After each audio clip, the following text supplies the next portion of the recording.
Hello everyone, today we are going to have a look at cars. I bet all of you know what they are, and some of you may even have a driving license, but now I'll deepen your knowledge and teach you some basics of how a car works mechanically. However, because of the time limit, I simply just can't discuss about the most advanced things, but I'll try to cover the essentials. So, let's start from the basis of a working car, wheels. So, as you may know, a wheel consists of rim and tire. They're attached to the suspension system and together they form the most important part of a car.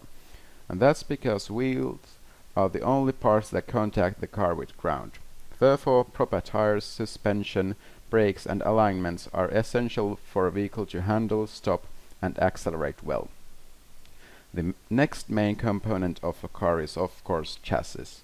Car chassis forms a protective frame around passengers and cargo. On top of that, almost all car parts attach to the chassis, so it's basically the skeleton of a car. These days, chassis is one of the most difficult car parts to design because it should protect people against dangerous crashes while being as light as possible to get better gas mileage and acceleration. And that's why modern car consists of multiple different materials like aluminum, hardened steel, composite materials, and even carbon fiber like this very expensive Swedish supercar Koenigs Agera R.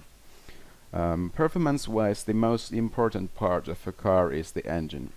Nowadays, car engines can be sorted into three different categories: full electric, hybrid, and traditional internal combustion engines. Internal combustion engines can also be divided into diesel and petrol engines. Full electric cars have multiple battery packs and an electric motor that produces the thrust. Electric cars are ecological, but the mileage is still quite bad. Their used batteries are not good for the environment and they depreciate quickly because the technology evolves so fast. And as you may guess by the name, hybrids have both electric and gas power. They are ecological, but the battery pack adds additional weight when driving on highways, and most of them are underpowered.